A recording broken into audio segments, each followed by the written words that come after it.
Hello, everybody. I see people coming in, so we'll give it a couple of minutes for everyone to come in, and then we can get started.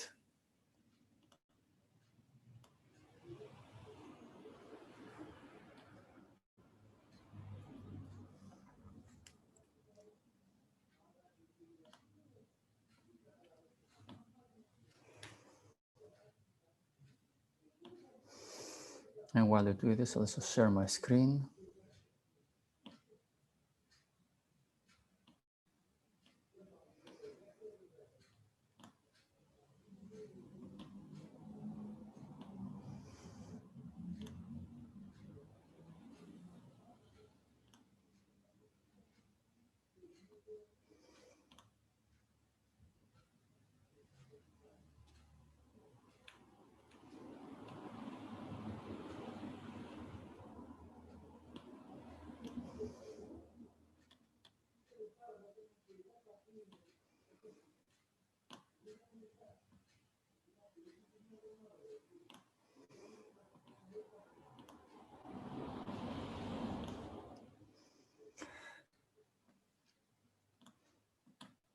Okay, well, I see we have a few people already, and I'm sure more people will come in. So we can slowly get started. Take a few first minutes just to do a little bit of an intro and wait until more people join, and then we can kick into a higher gear. Thanks to Anna for posting a little welcome for me in the chat. Thanks to Small World, of course, for organizing this webinar. I am Christos Kritikos, and we're going to talk about entrepreneurship, mindful entrepreneurship, I like to call it, and you will understand why, because I believe that mindfulness and a few other such skills, let's say, are very important, they're imperative to having a successful business. So I will certainly make sure my presentation moves forward. All right, so this is Mindful Entrepreneurship. Welcome, everyone. I am Christos Kritikos. This is for you if you're a first-time entrepreneur and you want to start a business. You're wondering what it may entail. You want to bring a strong foundation. You have limited time and money usually, so you want to make sure you spend wisely. And of course, you want to communicate effectively with various stakeholders. This is an educational webinar, so there will be a decent amount of information. I'll go through the first introductory part a little bit quicker, so we have a little bit more time for the juicy part and Q&A at the end. Expect around 40 minutes, 40 to 45 minutes for the webinar, and let's say 15 minutes at the end for Q&A. Now, before we get started, obviously, this is not just an educational event, it's also a social event. So first of all, take a deep breath, recenter, be here, be focused, because it will be quite a lot of information. Approach with an open mind and an open heart, but also have something to take notes. I will be asking some questions that people can, reply. Probably that will be in the chat, so I may throw little prompts at you to put stuff in the chat.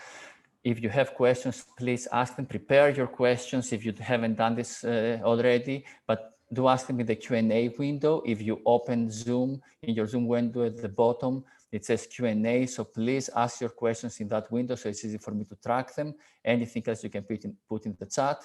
Remember to have fun, enjoy this. And please introduce yourselves. This is an opportunity, of course, we're all connected through Small World, but it's also an opportunity to say a few things about where you are, maybe what you do, your social media, the way you want to connect. Please do this in the chat. I will make sure I get a copy of that at the end, so I will then at least connect with everybody if you haven't done so already. And just to get things warmed up a little bit, I will put my info in the chat.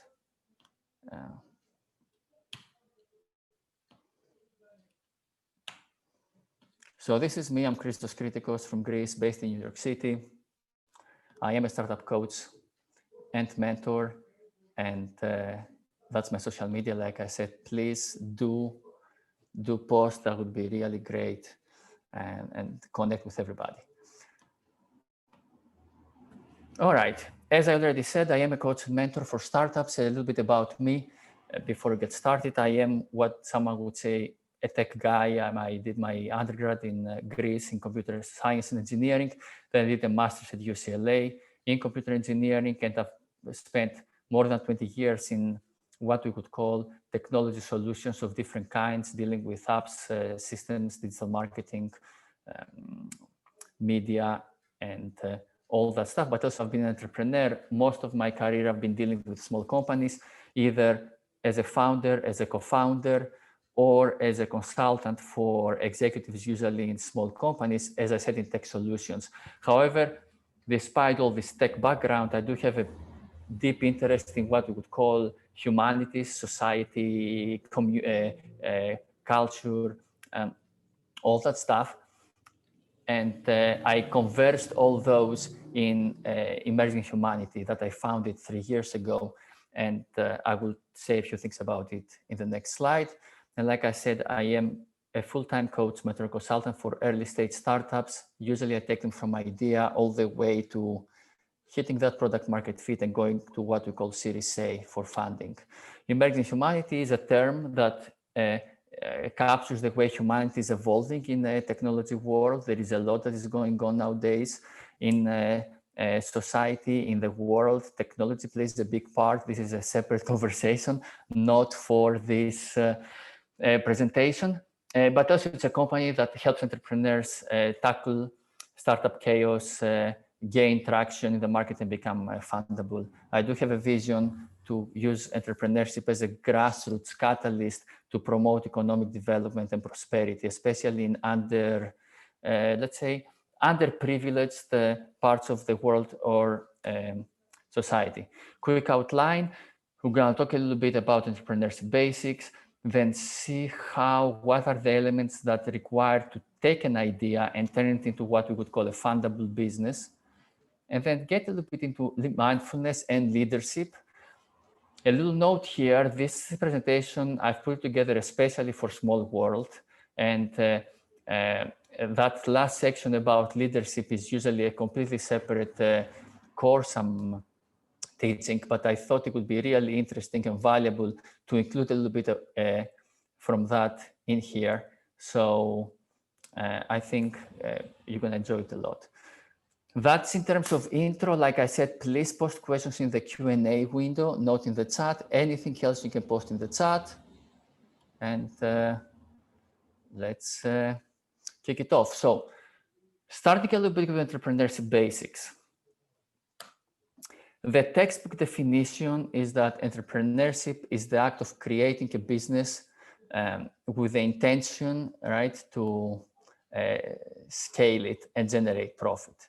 Notice that profit is ingrained in the definition of entrepreneurship. So if there is no profit, if you have an activity, a business activity, but you don't intend to turn a profit out of it, I don't say you don't manage, I say you don't intend. So this is really a hobby, right? It's not entrepreneurship. So that's for the textbook definition. But beyond that, we really hear about entrepreneurship, I would say, a lot through the media. It has been sensationalized the last few years. I would say it's almost trendy to be an entrepreneur and start a company. They make it sound very easy. You hear about the success stories. However, the reality is quite different, as you can guess. Some of you probably know. It takes a lot of work. There's a lot of ups and downs. A lot of startups, the vast majority of startups fail. And usually they fail in the first year, and then if not, then probably within 3 to 5 years. So it's not an easy road. Not only that, but it is sort of a zigzag roller coaster, right? There's a lot of ups and downs. There is excitement and disappointment. Then you get some good news, then you get disappointed again. So although it's, let's say, promoted, which I think it's very positive that it's trendy a certain way, because it definitely has entered the popular vocabulary. Despite that, it's still important to consider, should you become an entrepreneur, right? So this is a question, an underlying question that I would like you to keep in mind throughout this webinar. And I will give you a few pointers here and there throughout the webinar of what would participate in that decision. And I mentioned earlier that have something to take notes. This is where you can jot down some notes about this question. So the first thing, and it may sound a little bit counterintuitive, but the first thing to consider, and one of the first questions I like to ask when it comes to entrepreneurship is figure out what are your strengths, right? What are your strengths? What do you feel you have experience in or a skill that you possess, right? But also at the same time, what is a problem or need that you care deeply about? What is something that you're passionate about?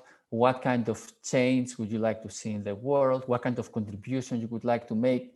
I know that these kind of questions, they have been also overused, and we hear a lot about contribution and meaningful life and impact, but it's important to know. So do make a quick note on your notepad. What you want to capture at this point is, like I said, strengths, with the things that you feel you are good at, and something that you care about and you feel you want make a contribution. So this, in terms of a quick intro on entrepreneurship, I will not have you share. Usually I have people share questions, but let's move really quickly because, like I said, there is juicy part later. So from idea to fundable business, most people, when they get into entrepreneurship, they get into it by having some idea. A light bulb goes on and they get a fantastic idea and they're like, I will do this or that, They bump into a problem and they realize there is a need for that. A couple of days ago, I actually just got a WhatsApp text message from a friend of mine. I hadn't heard from him in a year, and he's like, hey, I have this idea.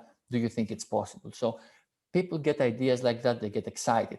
However, an idea doesn't necessarily equate with a business, and actually a fundable, potentially successful business.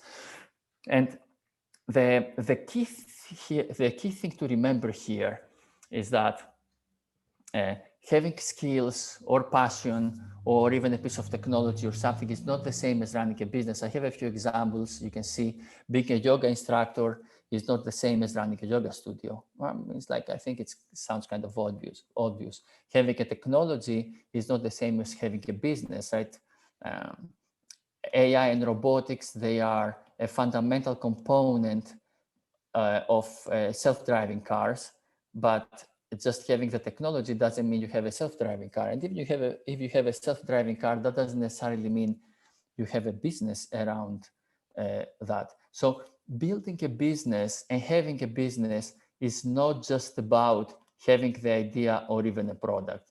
It's a few other components, and we're going to look into those really quickly. The first thing to understand is that an idea, in order to get in the market and become the cornerstone of a business, well, first of all, it has to become what we would call a product, and preferably a useful product. And when you say product, you mean product or service.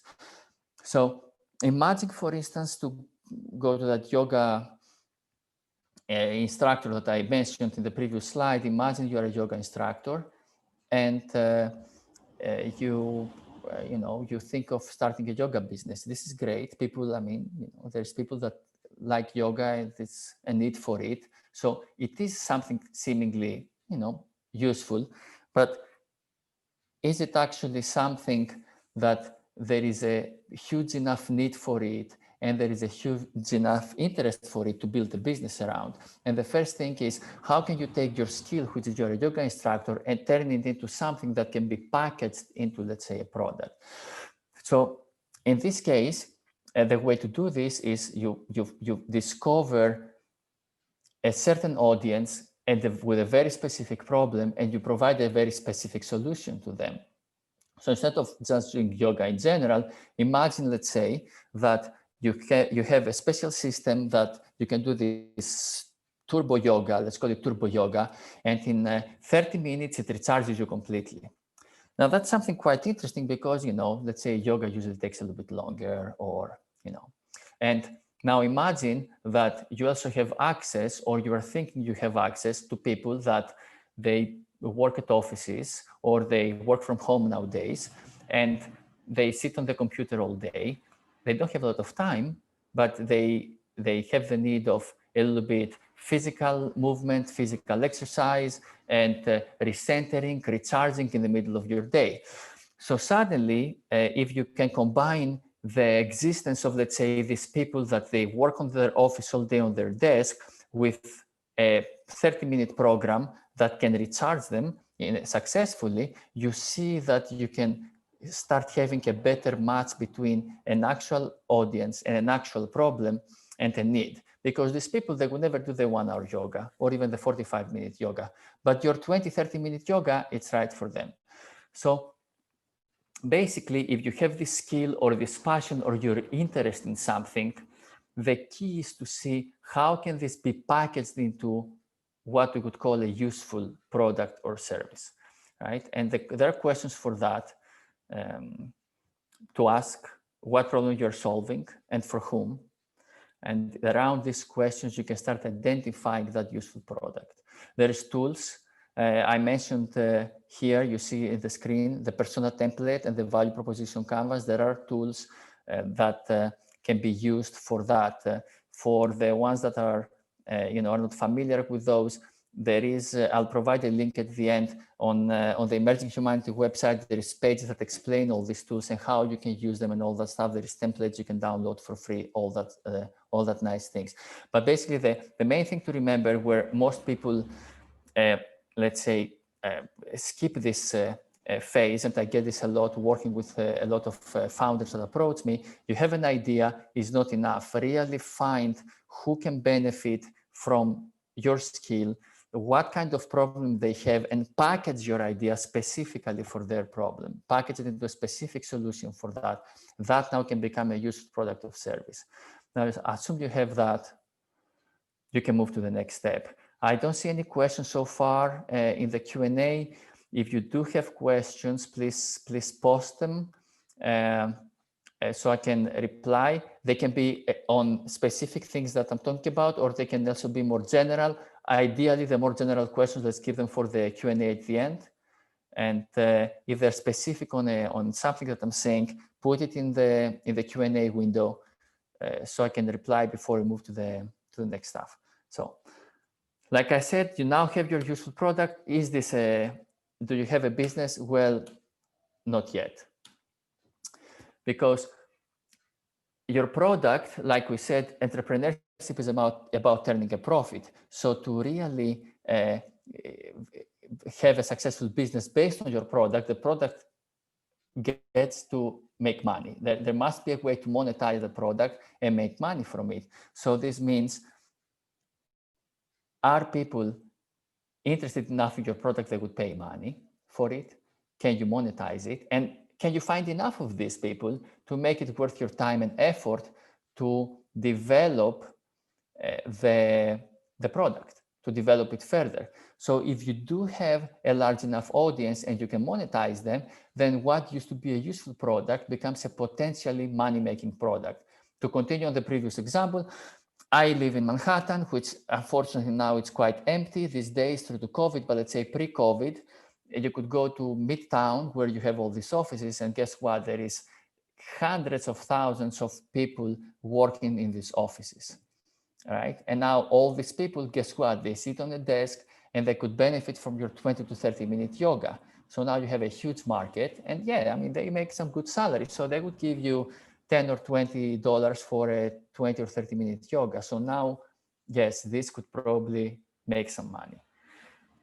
So you take your useful product, you add the market, you get a monetization, and now you ready for the next step. The questions here, like I already mentioned that, but you see them written. Is there a market for your product? How big is it? And how would you monetize it? There is the product vision board, is a tool that is a nice one-pager to capture this information. Like I said, you can Google that online as well. You can find more info about this. I'll provide some resources at the end. Now, you got your idea, you turn it into a useful product, you turn it into a money-making product. Do you have a business? And the answer is, well, not yet. I'm sure you knew that was the answer. Not yet, because the purpose of a business is not just to have a product and even provide a product, but is to provide that product in a reliable and consistent way to its customers. So day in, day out, you better be able to meet the expectation that you have set for your product and be able to deliver it. And that gets into the more tactical, logistical part of the equation. Operations. Operations is about your delivery. How are you going to, I'm not just talking internal operations, also external operations, the delivery of the product, right? And of course, resources, because to do this consistently and at scale, it cannot be just you and a couple of co-founders. Now you need team, you need a support team, you need the delivery team, you need marketing teams, you need HR to take care of all that. So it's not just about the idea of the product, it's about how would it scale enough to turn a profit at scale, right? Now you add all this together, then you do have finally a business. And the question, you see it there written, how might you scale this in the future? Scale is not usually something that people think of early on, but it is an important consideration. Asking this question is not that you are going to do it right now, but asking this question puts you in the mindset of thinking about really turning this into a business that will consistently be able to replicate what you are doing at small scale in order to grow. Financial modeling plays a role here. Startup plan, which is an emerging humanity template. All these are tools that get added here, where you basically figure out, you're crunching the numbers, to so to speak. So to summarize, you have an idea, you want to turn it into a business. First, you need to turn the idea into a product, right? Which means you find a special audience with a special problem, and you package your ideas into a special solution. And then once you have that, you want to make a little bit of an analysis.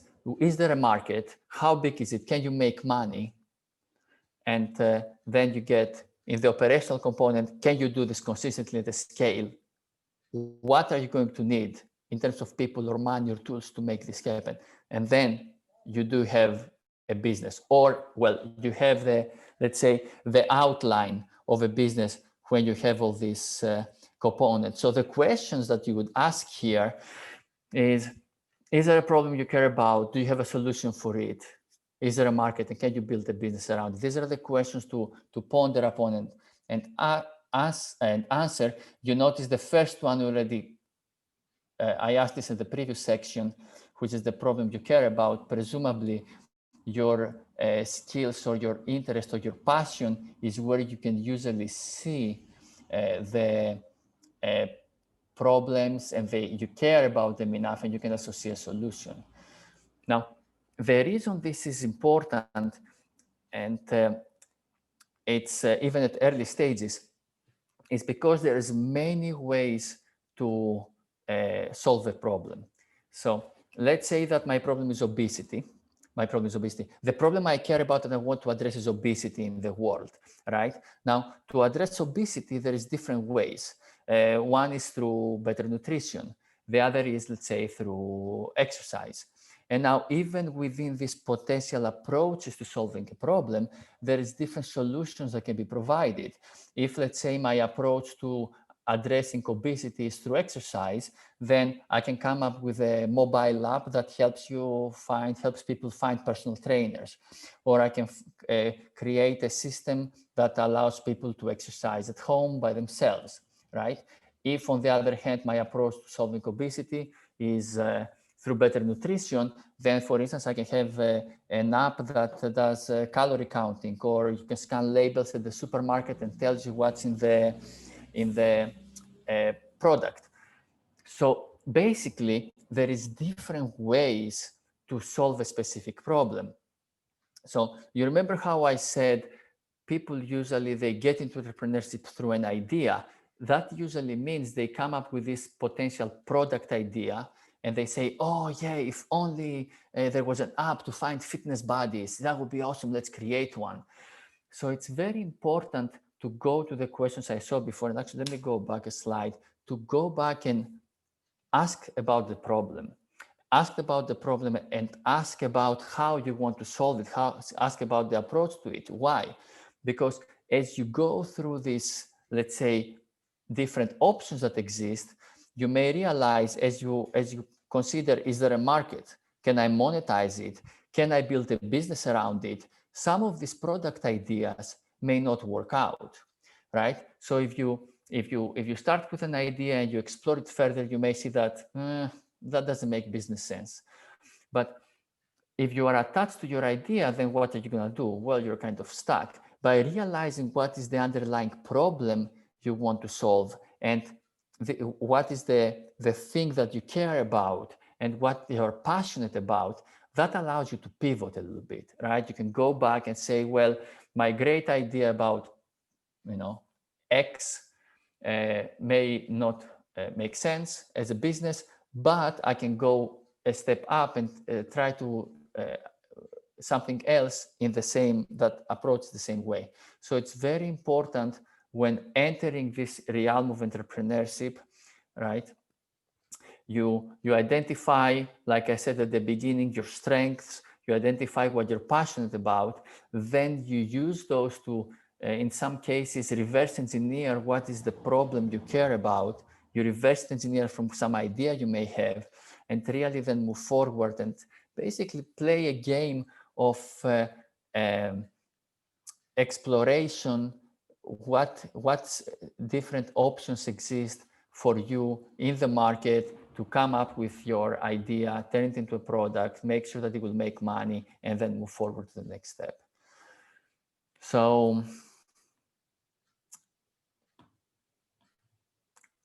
that's all in terms of entrepreneurship, with a little bit more tactical part.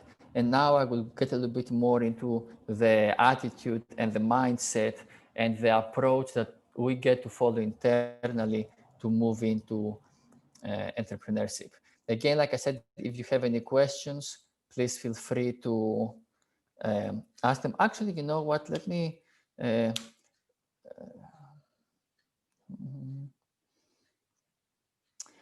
hear from some people, please. I would like to invite people to, and I see someone have raised their hand. So Fuad, do you have a question? And you can put it in the Q&A window, or if you cannot find that, then maybe someone can, I don't know if Anna can support you finding that. But I would love to hear from some of you. If you were to get into entrepreneurship, maybe you are already in entrepreneur, maybe you're already dealing with something. What are some problems, let's say, what are some issues that you are passionate about and you hope to address? So please throw it in the chat. I would really love this and help me get an idea. What is that?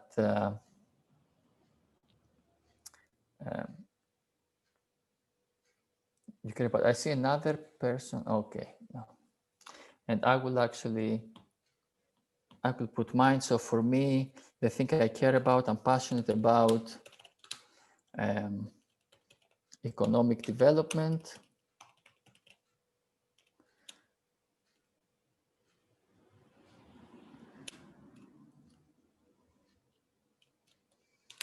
and prosperity in society.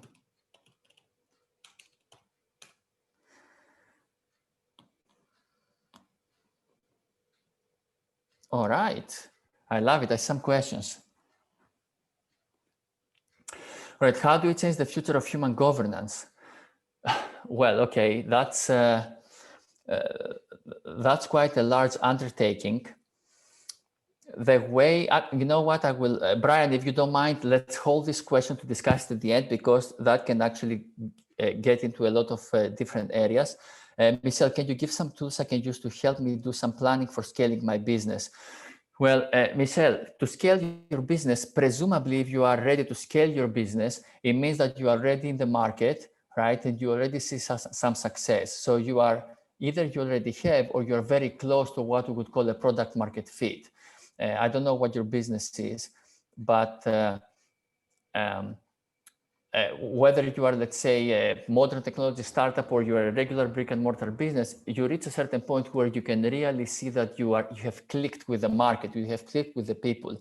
Once this happens, then presumably at that point you are ready to scale your business. Now, scaling your business, there is the main component there is you want to replicate what you are doing.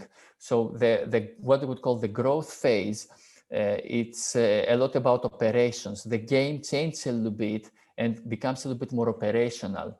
So there isn't necessarily a specific tool to use for the planning. I mean, there is tools in terms of doing some financial analysis and figure out how you would scale, how you would make money, what resources you would need.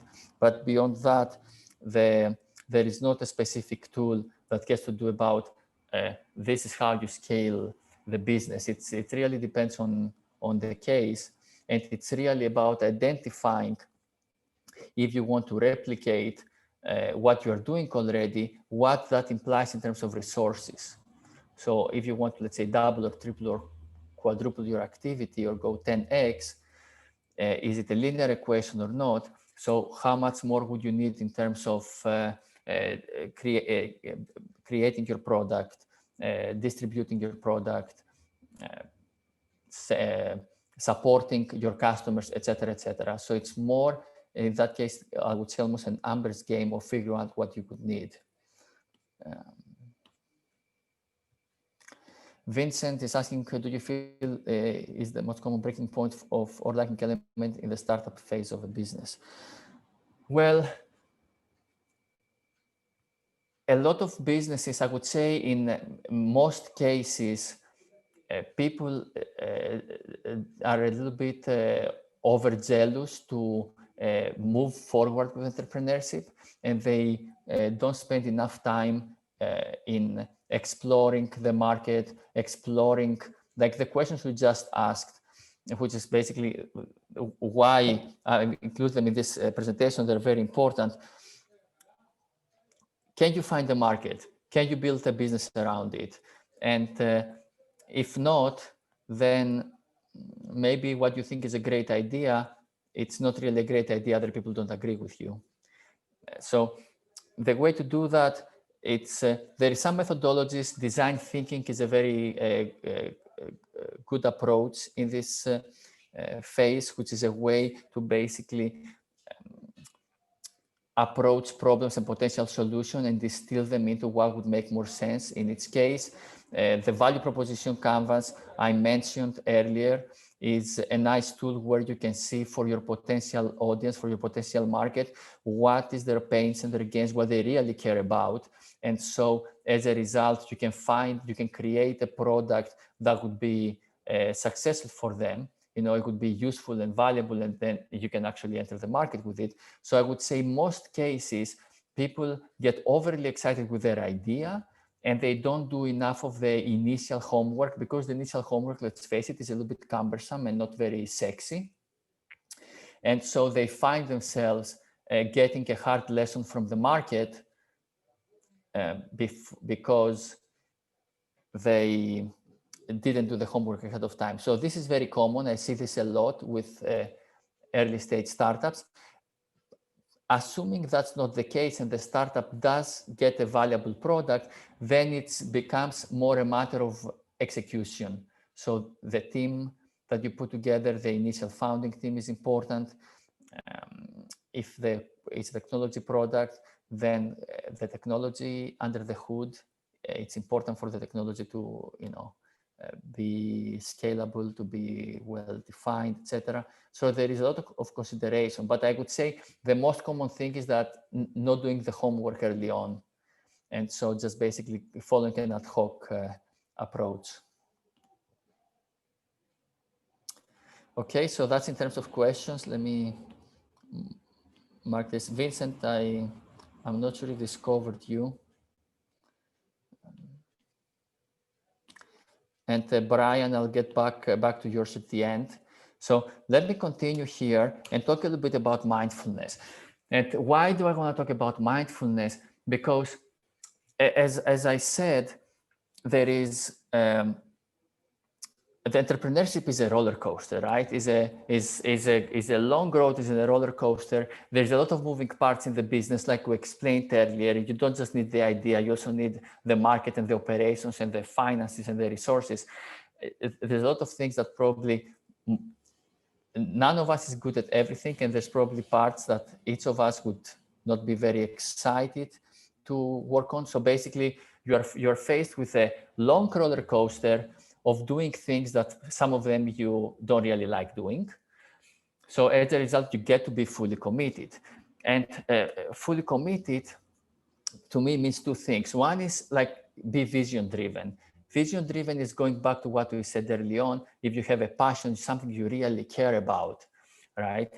That has to turn into a vision and drive you to move forward, and that gives you the passion and the determination and the motivation to keep doing that, because there are inevitable challenges, a lot of them, right? And that vision is not only at the personal level. If you're building a company, then your company as an entity gets to serve that vision. The way you communicate with your customers, your internal processes, all those things, right? Your product, all your dealings in all parts of the business, they get to align with that vision. People, especially nowadays, the way humanity is evolving, the audience, the market is much more sensitive in that. They realize if there is a disconnect between the vision and what you are doing and what you claim you're doing. So you get to align. And the same is internal for your team. The workplace culture, the communication internally, all these things, they get to align and serve the vision. It's important to ask whys. Why get in business? We already asked that earlier. But also, why would your customers buy your product? Why would your employees join your company? Why would investors invest? Right? Everybody usually thinks that it's just about the money. If you pay money to the employees, you can hire them. If you can make money for the investors, they're gonna invest. But there is a lot of options out there, and there's a lot of potentially successful options. So people can choose with more than just financial criteria.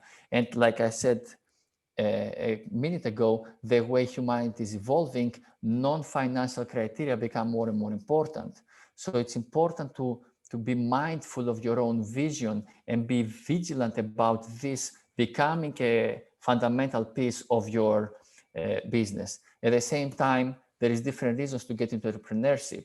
You can be ambitious, you want like make a lot of money or change the world, or you just don't want to have a boss and you want to have some flexibility. So there is different reasons that you get to know.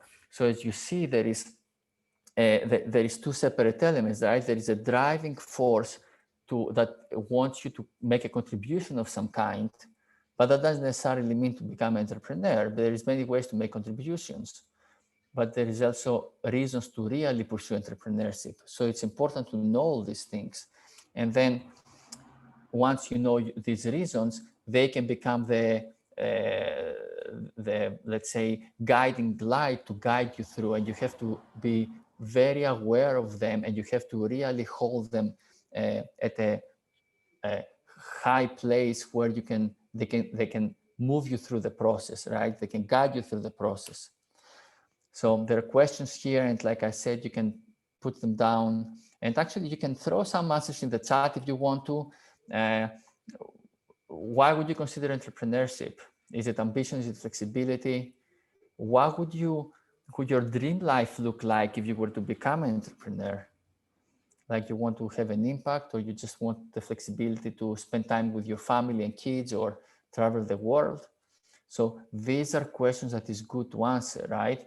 The road, like we explained, is long, is difficult. You got to do things that you don't like. So you better have something strong to hold you through. And last but not least, who do you get to be for this to manifest? Because it's not just about having the passion, having the plan is also taking the action, and that has to do with how you present yourself in this life at the end of the day. And as an entrepreneur, as a business person, how do you get into this? And this is where our next part comes in about leadership. I see you have a few questions, a couple more questions. Let me finish because we're already at 8:40. Sorry, it's like at 7:40 Central European Time. So let me go through this section and then I can open it up for questions. So leadership really quickly. What is not a leader? Leader is not a manager. Is not someone that has followers. Is not someone that just has a vision. Is not someone in a position of power. Although I would use the word leader to describe all these people, really that's not the case, or at least this is not what I think is the case. And especially in the new paradigm for humanity, the way humanity is evolving, this definitely becomes the case. Leader is someone who takes responsibility for certain decisions, influences and empowers people to participate in that, and also directs this effort towards the attainment of a goal. And notice that this definition, it talks about influence, it doesn't talk about authority, it talks about people in general, not some kind of a subordinate or employee or something. But also there is a very intentional goal in leadership. It's not just doing it like randomly and haphazardly. There is a goal and it's directing towards that goal. And so in that sense, leadership is, and you can see from this definition, is actually a strictly personal thing. It has nothing to do with external people or circumstances. It has nothing to do with what your title may be. It's agnostic to personality, race, and all those characteristics. And most important, applies to all places and all times. Either like I can be a leader for myself in this life or not. I cannot be a part-time leader. I cannot be a leader only when other people are watching. And the analogy I like to make is that a leader is like a painter. You are a painter because you paint.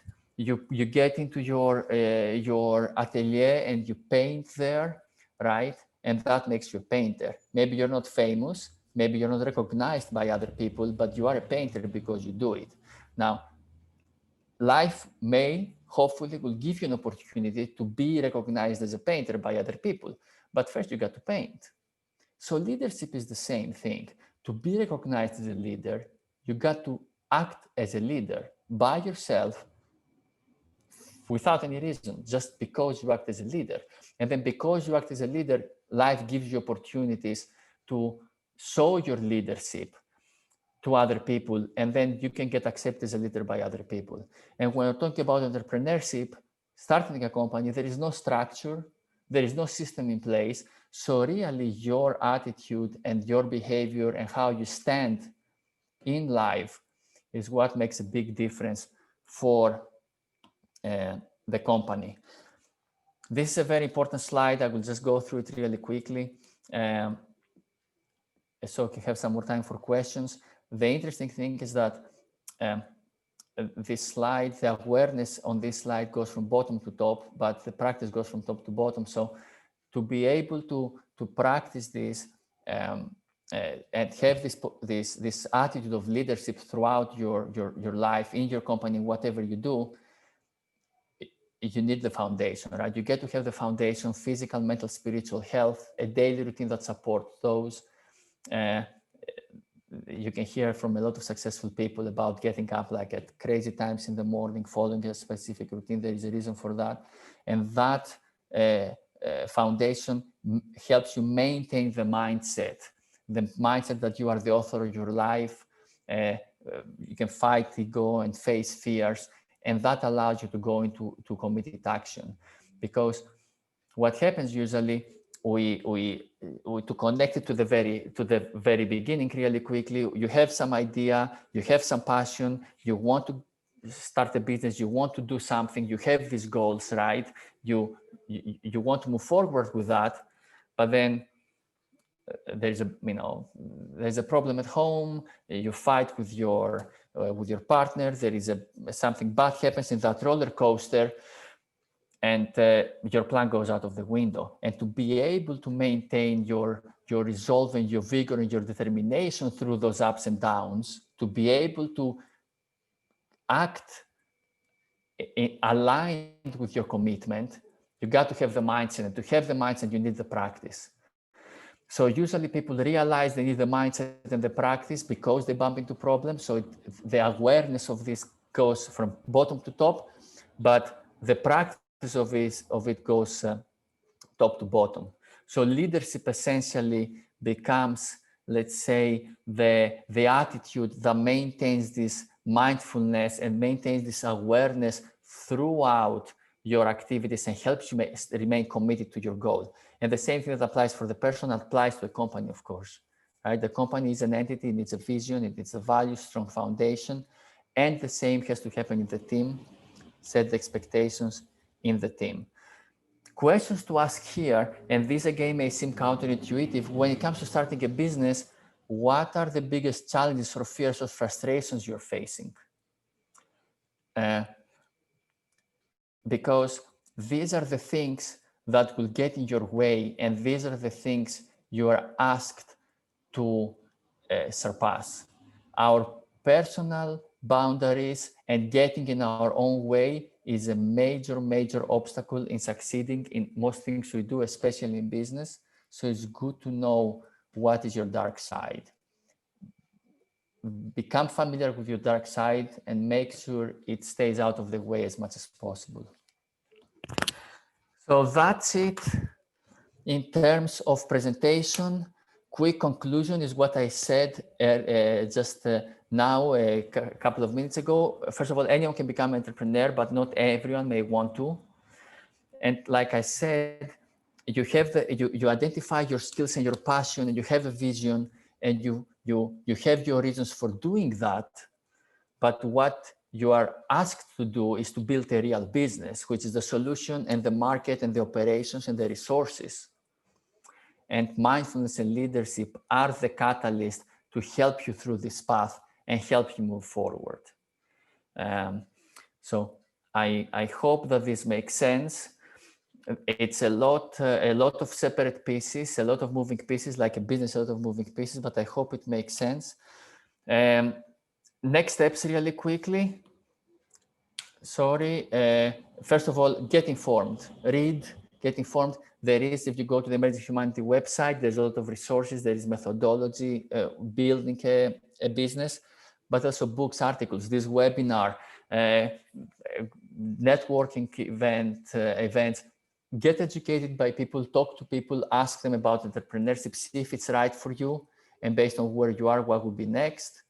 Now, assuming you want to move forward, you can take some actions. There is Emerging Humanity offers 2 boot camps, a 4-week and a 6-week boot camp. They're kind of work one after the other. The first is for the super early stage to establish an action plan. The second is to really take that action plan and turn it into a really solid pitch that will allow you to raise money.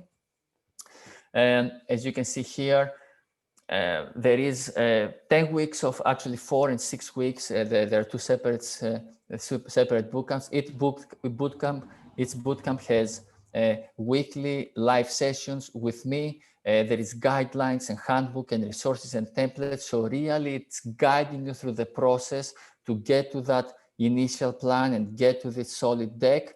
There is weekly Q&A session to answer any questions. A lot of real world insight, of course. So there is a lot of value. If you go to emerginghumanity.com bootcamps, you will read about those. So if you do feel that entrepreneurship is right for you and you want to take some action, take the next step, have a look at those. There is definitely worth your investment. And as you probably may have you expect from these webinars, there is a little thank you for all of you for attending. If you go to emerginghumanity.com ASW/thank you, then you can get the PDF of the presentation, and also there is special pricing on the bootcamps. when I say special pricing, just to get an idea, we're talking 10 weeks of boot camp with the sessions and all the resources and the guidance and the Q&As, etc. We're talking under $1,000 for all 10 weeks. So it's definitely a very special price for everyone that's attending. I will send these links. I will put these links in the chat actually, so you can get them. And I will also send them as a comment to the event. A few things to remember: find why you want to do this. Be honest.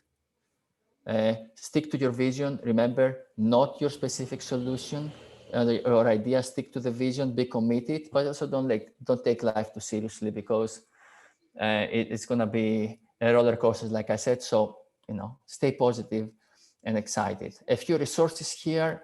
If you get the PowerPoint, you can get them, like a few books that I think they're valuable, and of course there is some online resources. And that's about it. Let me go through the questions. We have about 10 minutes. So let me see. Aline is asking, I'm building an advisory board right now. I'm looking at diversity. Well, a successful board, Aline, a successful board is not built just based on demographic information. A successful board is built based on what each person brings on the table. So you get to look at the skills, and the same applies to investors and partners. One is the skills they bring in terms of knowledge, but also look at softer skills, like what kind of access to network they have, can they open doors for you, etc., etc. So you want a combination of skills and let's say perks that you can get. Now, how can you have diversity? Well, the way to get diversity is to basically make sure that after you find, let's say you create a short list of these people, then choose based on some diversity criteria to the degree possible. Also keep in mind that the advisory board is, it can change over time. So you can always add more people, etc., etc. So if you feel that you haven't started, that you cannot start very diverse, maybe sometimes you are too small to attract certain people that you would like, etc., then later on you can add a couple more advisors. Start smaller, and so you have some room to maneuver. Rosaura de Mexico City, gracias a ti por participar. What are minimum requirements for a startup to reach Series A from Mira? Where Series A, to get to Series A, usually you need product market fit. Product market fit means you have clicked with the market. I said this a little bit earlier. So now you are ready to grow. Growth means you need to scale your operations, and usually you have to substantially scale your marketing. So you want a big chunk of money to support aggressive marketing. You want to penetrate the market relatively quickly once you have reached the product market fit point, and you want to also be able to support the additional cost of hiring more people or expanding your manufacturing if you have physical product, etc. So minimum requirements for a startup to reach Series A is to have product market fit. Getting to the product market fit, that's a conversation that would take a long time. Existing business, say like, would you recommend buying an existing business or aim to build yours from scratch? Well, it depends what you want to do.